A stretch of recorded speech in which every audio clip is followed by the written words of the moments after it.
Voilà, il est là, homme de Dieu, prophète Élie Samano King Sam. Avec lui, on a commencé à parler sur la réconciliation lorsque c'était encore au début à la fin d'abord du mandat du chef d'État et au début du deuxième mandat. Mais aujourd'hui, c'est comme si tout le monde, tous les leaders religieux commencent beaucoup plus à emboîter les pas. Mais plusieurs téléspectateurs nous ont posé des questions, mais ils emboîtent les pas, mais on n'a pas vu la personne avec qui vous aviez commencé à parler des réconciliations. Est-ce qu'il a été écarté ou qu'est-ce qui se passe? Est-ce qu'il a été en voyage? Homme de Dieu, bienvenue. Merci, merci. Vous vous portez bien. Ça va, toujours. Votre dernière prédication, qui continue beaucoup plus à édifier les enfants de Dieu, c'est la prédication sur la terre, la spiritualité de la terre. Qu'est-ce que vous avez voulu dire? Bon, la spiritualité de la terre est une spiritualité qui date de longues années, de tous les temps. Vous savez que la terre et les ciels sont les créatures les plus vieilles de Dieu. Mais bon, elle a été, on dirait, ignorée, minimisée, méprisée. C'est comme ça le Saint-Esprit lui-même a déposé dans notre cœur justement d'en parler de nouveau. C'est pourquoi nous mettons un accent particulier parce que, surtout pour les cas de la RDC, la terre de la RDC souffre. Elle crie, elle subit les injustices, les rébellions, le bain de sang qui coule des innocents. C'est comme ça le Seigneur, en tant que prophète, nous a établis pour alerter les peuples congolais, alerter l'Église, à savoir à travailler sur la spiritualité de la terre, à la fois pour implorer la miséricorde de Dieu, à la fois pour apaiser la terre, mais aussi réclamer la justice de Dieu contre ceux qui versent le sang innocent sur notre terre. Voilà, contre ceux qui versent les sang innocents, mais il y a aussi un problème, c'est au niveau de la réconciliation. Vous aviez eu à prôner, à prêcher, à édifier sur la réconciliation. Mais on ne vous voit plus parmi les gens qui vont voir les autorités. Qu'est-ce qui se passe? Bon, la Bible est claire, c'est poussé par l'Esprit que les hommes ont parlé de la part de Dieu. Nous ne passons pas aux médias pour parler simplement parce que nous voulons le faire. C'était un mandat, Dieu m'a demandé de le faire depuis avant même 2023, parce qu'en 2023, nous avons consacré ces messages à travers une action publique au stade Vélodrome. Mais je pense que Kadi Mouelo peut nous balancer, peut commencer à illustrer ces images-là. En présence des autorités du pays. Voilà, la vidéo, je la vois déjà, oui, effectivement. En présence du pays, notamment le ministre de la Communication et Presse et puis porte-parole du gouvernement, Patrick Mouyaya, la ministre honoraire Claudine Ndoussi Et ça passe déjà, oui, effectivement. Et puis le député Eric Tchoukouma, mais aussi un des hommes dédiés très proches du chef de l'État, le prophète Jérémia. Donc, devant les autorités militaires civiles, nous avons engagé ce processus prophétique dans lequel Dieu recommanda la RDC à travers ses autorités, donc en commençant par les chefs de l'État, les confessions religieuses, à se mettre autour d'une table pour la réconciliation, qui est une nécessité qui vient avant les dialogues.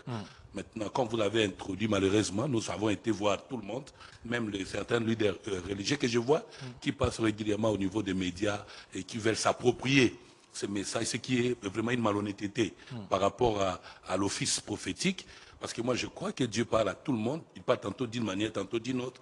Mais quand on est une structure où on est dans une nation, il est important de reconnaître les voies par lesquelles Dieu est passé, il a parlé.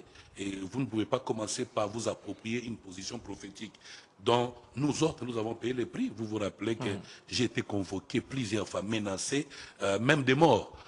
Plusieurs services étaient sous ma trace là, en train de chercher à tout prix m'avoir, m'interdit des menaces de mort. J'ai connu tout. J'ai été même invité chez M. Christian Bossembe devant différents services pour les interpellations autour de ces messages sur la réconciliation nationale, qui est effectivement une recommandation que Dieu a donnée d'abord au chef de l'État, parce que c'est de lui qu'il s'agit, mais une réconciliation nationale, pas la formule que j'entends au niveau de certains leaders politiques, même religieux, qui en parlent. Parce que comment voulez-vous que les leaders des confessions religieuses qui sont divisés parlent de la réconciliation ça aussi, sans qu'ils n'arrivent d'abord à se mettre... D'ailleurs, la question, vous avez même répondu. Comment vous voulez parler de réconciliation dès lors qu'il y a d'abord la division au sein des Ça prouve leaders, que ce n'est par la chair. Nous, nous le disons par l'esprit. Nous connaissons la formule. La réconciliation nationale telle que le Seigneur la recommande à notre nation, elle n'est pas comme celle que nous entendons tout le monde dire. Ça fuse plus aux intentions tout à fait politiques et des intérêts personnels, d'influence ou d'intérêts financiers et consorts. Mais pour notre cas, la réconciliation nationale est une formule prophétique que nous avons avec nous, que nous allons au moment opportun diffuser au niveau des médias, mais aussi présenter au chef de l'État, sûrement, et aux institutions de la République. Et comment vous allez vous y prendre, sachant qu'il y a déjà des canaux qui sont là, je ne vais pas citer les noms des uns et des autres, qui prétendent avoir eu la bénédiction du chef de l'État pour aller consulter. Vous allez faire ça comment? Bon, la stratégie prophétique est aussi diplomatique. C'est-à-dire au-delà du fait qu'il y a des canaux et puis des personnes qui ont réussi à imposer une incarnation de leur identité comme les voies obligées par lesquelles le message doit atteindre le sommet, nous avons aussi notre politique et nous avons aussi notre méthode prophétique. Jésus a dit, n'est-ce pas, ce qu'on vous dit en secret, montez du haut de toi et puis dites-les. Donc d'une manière à une autre, vous êtes une voie par laquelle je suis passé, je continuerai à passer, et nous passerons partout, nous utilisons toutes les voies prophétiques pour parler. Nous pouvons même apparaître au travers des songes pour justement parler, parce qu'il s'agit de la spiritualité. Et donc vous savez qu'il y a eu le roi Assuérus qui s'est retrouvé sans sommeil, justement parce que sur le plan prophétique, il était question d'honorer Mardoché et mettre à l'écart Aman. Donc nous sommes à cette période où il y a beaucoup d'Aman qui veulent s'approprier un travail que Dieu a confié à certaines personnes. Vous vous rappelez, je vous ai dit et j'ai continué à le faire, pendant 6 mois, nous avons passé une retraite de 6 mois pour la RDC. 6 mois pour la RDC. Avec le drapeau de la RDC. Et par rapport à ça, Dieu nous a confié des compétences prophétiques comme une spécialité par rapport à la RDC. Nous savons très bien quelles sont les formules prophétiques pour que ces pays aillent de l'avant. Voilà. Alors maintenant, parmi ces formules prophétiques, quelques-unes? Je ne sais pas déballer malheureusement. Je suis en train de me préparer. Je vous inviterai lors d'un point de presse pour qu'on essaye d'en parler sérieusement. Parce que justement, comme vous, je reçois beaucoup de coups de fil, mais je voulais attendre le temps. Nous avons commencé il y a 1 semaine ou 2 semaines où nous avons fait la spiritualité de la terre pour mettre terme aux influences de tous ceux qui font la rébellion et qui font couler le sang dans notre pays. Vous avez vu, les dimanches où nous avons commencé à commander à la terre d'ouvrir sa bouche et avaler ce qui verse le sang des innocents. 2 jours après, vous avez entendu ce qui est arrivé à l'Est. Et donc, c'est un processus prophétique qui va continuer au fur et à mesure. Bientôt, nous allons encore passer par d'autres actes prophétiques de grande envergure dans des lieux publics. Tout ça justement parce que nous voulons parler à la terre de la RDC, pour qui nous avons un mandat, et la terre nous connaît, elle nous entend. Alors pour vous, vous ne parlez pas du dialogue.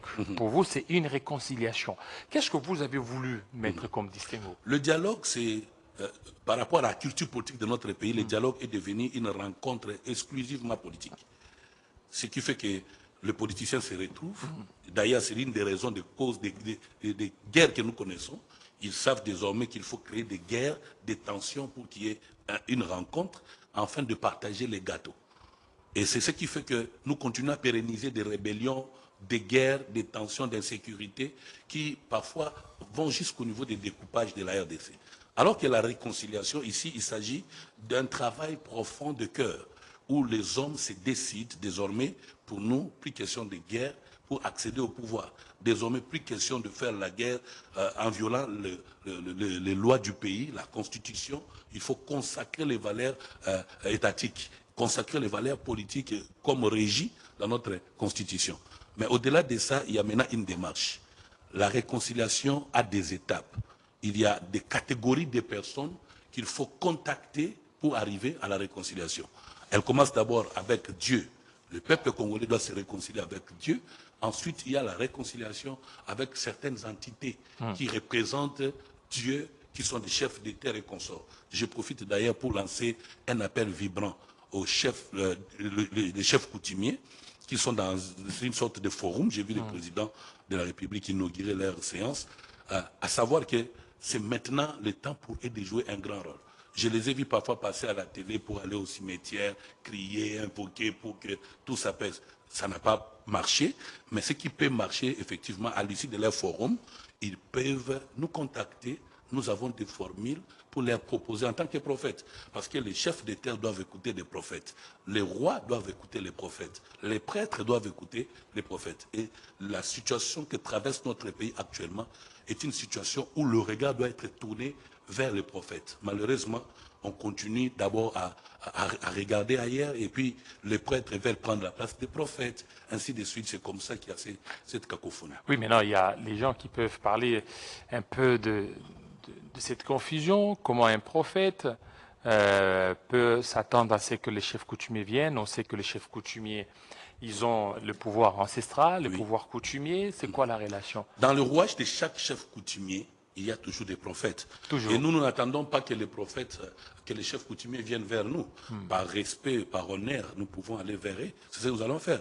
J'ai des recommandations que je vais les envoyer. Allez voir les chefs coutumiers. Oui, par exemple, il y a beaucoup de choses qui n'ont pas été faites telles que ça devait se faire du point de vue prophétique.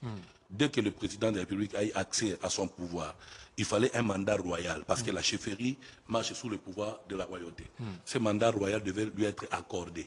Et il y a des actions, oui, il y a des actions qui devaient s'en suivre, qui n'ont pas encore été faites jusqu'ici.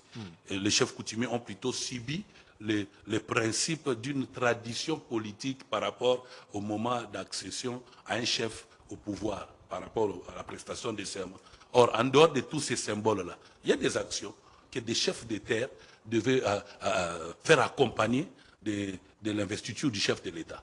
Maintenant, à travers ce forum, ils doivent saisir l'opportunité pour consacrer le pouvoir du chef de l'État et puis consacrer le pays, parce qu'il n'y a pas de chef sans terre. Oui, parce qu'on a ici, vu... nous avons un président de la République, mais la terre où il règne devait lui être accordée par des chefs. Au-delà des symboles, il y a des actions prophétiques qui doivent être faites, qui n'ont pas encore été faites. Et nous nous réservons le droit de les dire. Oui, ici. mais là, ces chefs coutumiers. Oui, on va entrer en collaboration. On a vu certains chefs coutumiers qui ont passé une nuit dans des cimetières ici. Bon, on ne peut pas les interdire. Ils ont passé une nuit dans les cimetières, disant que les léopards vont gagner, les léopards ont été battus. Tant mieux. Et tout ça, maintenant, le problème, c'est au niveau de la spiritualité. La spiritualité des chefs coutumiers répond à un principe mathématique. 1 plus 1 donne 2. C'est-à-dire que tout ce que vous pouvez faire dans la spiritualité doit respecter les rituels.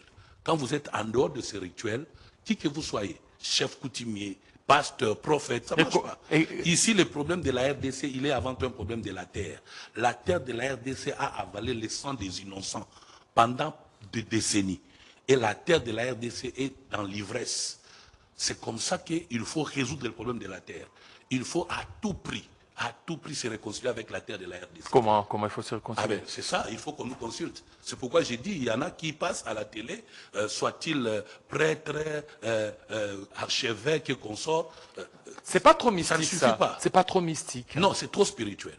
Trop spirituel et très prophétique et trop biblique, mais surtout chrétien. Oui, parce qu'ils disent quelle relation peut avoir un chef coutumier, un prophète. Les chefs coutumiers sont beaucoup plus sorciers. Quand Dieu siège dans son conseil, il ne fait pas d'exclusion. Satan a répondu au conseil de Dieu. Dans le conseil de Dieu. Il est venu. Donc même les chefs coutumiers peuvent... Les chefs coutumiers sont avant tout des créatures de Dieu. Mais ils ne vont pas tomber. Et tout chef coutumier n'est pas sorcier. Mais quand on prie, on dit au nom de Jésus. Donc ils ne peuvent pas résister à la présence. Il y a des chefs coutumiers chrétiens. D'ailleurs, les chefs coutumiers ont l'obligation de respecter la spiritualité chrétiens de la terre, bien sûr. Chrétiens. Bien sûr, je ne les défends pas, je ne suis pas l'important. Mais leur rituel... J'ai été...